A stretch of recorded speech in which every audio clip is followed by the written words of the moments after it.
SRS football একাদশ, তারা comeback করার সুযোগ রয়েছে। ব্যারিস্টার সুমন ফুটবল একাডেমি জিতেছে, সব ম্যাচে জিতেছে তা নয়, অনেক ম্যাচে তারা হেরেছে। 160টির বেশি ম্যাচ তারা খেলেছে, 80টির মতো ম্যাচ জিতেছে, প্রায় 22টির মতো ম্যাচ হেরেছে এবং এরপরে ম্যাচগুলো ড্র আছে। আমরা সেই তথ্য আপনাদেরকে জানিয়ে দিলাম। রাজন গোল করেছেন, কাকে দিবেন? ব্যারিস্টার সুমন ডাবল হ্যাটট্রিক করেছেন কেরানীগঞ্জের বিপক্ষে। মধ্যমাঠ থেকে মামুন কাউন্টার অ্যাটাক করার চেষ্টা, সেখানে সোহাগ। কাকে দিবেন? ম্যাচে ফলে আব্দুর রহমান তিনি বাঁশি বাজান। আমরা ধন্যবাদ জানাচ্ছি প্রিয় দর্শক আপনাদের, barrister Suman football academy match দেখার জন্য যারা এসেছেন সবাইকে অসংখ্য ধন্যবাদ জানাচ্ছি একাডেমির পক্ষ থেকে। এখানে আমাদের অতিথি মঞ্চে যারা অতিথিবৃন্দ রয়েছেন আপনাদেরকে ধন্যবাদ জানাচ্ছি।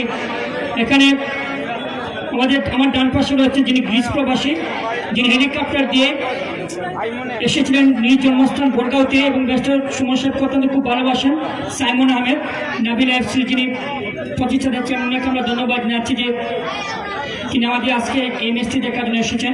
পাশাপাশি সিলেট বিভাগের প্রত্যন্ত অঞ্চল থেকে যে সকল দর্শক আজকের এই ম্যাচটি দেখার জন্য এসেছেন আমরা আপনাদেরকে ধন্যবাদ জানাচ্ছি। অপেক্ষা থাকুন লক্ষ টাকার ফুটবল টুর্নামেন্টের পর্দা উঠবে মাধবপুর এবং সোনারগাঁও উপজেলায়, যেটার আয়োজন বিপুল শট হয়েছে, দুর্দান্ত শট। এইরকম শটে সৈকতকে পরাস্ত করা সম্ভব নয়, যিনি প্রিমিয়ার ডিভিশন ফুটবল লিগে ঢাকা আরামবাগের হয়ে খেলেছেন।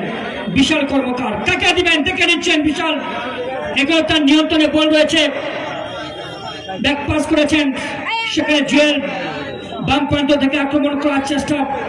Barrister Suman football academy Bangladesh জাতীয় ফুটবল দলের ফুটবলার গোপন অস্ত্র সুমন, যার পুরো নাম সুমন দেব বর্মন, সে কিন্তু বাংলাদেশ জাতীয় ফুটবল দলের হয়ে খেলেছে। সিলেট বিভাগীয় দলে বঙ্গবন্ধু জাতীয় গোল্ড কাপ ফুটবল টুর্নামেন্টে এই সুমন হাবিব তারা কিন্তু খেলেছিল, মাননীয় প্রধানমন্ত্রীর কাছ থেকে পুরস্কার পেয়েছিল। ফ্রি কিক ডেঞ্জার জোনের কাছ থেকে ব্যারিস্টার সুমন মধ্যে মাননীয় এমপি মহোদয় তিনি শট নেবেন। এইরকম জায়গা থেকে বিশ্বের নামি দামি ফুটবলাররা ক্রিস্টিয়ানো রোনাল্ডো, লিওনেল মেসি তারা কিন্তু গোল করে থাকেন। দেখা যাক আমাদের মাননীয় এমপি মহোদয় শট নেবেন, বল দিকে বসিয়েছেন, শট নিয়েছেন, মাটি কামড়ে গোল কেন হয় না? সজীব, আরে রাসেল ভাই ভাই ভাই ভাই রাসেল ভাই ভাই, এই রাসেল ভাই ভাই, এটা রাসেল ভাই ভাই, এটা বাইরে রাসেল ভাই ভাই, সজীব এটাকে নিয়ে আসো। রাসেল ভাই ভাই তুমি এদিকে আসো, সে রাসেল ভাই ভাই, ওই রাসেল ভাই ভাই চাচাতো ভাই, রাসেল ভাই ভাই। আজ এমপি সাহেব বলেছিলেন কি সাহেব, বলছে রাসেল ভাই ভাই, এটা বাইরে রয়েছে শাফি ভাই। ধন্যবাদ জানাই শাফি ভাই, যারা ভালো কাজ করে থাকেন সমাজে তার জন্য শুভকামনা।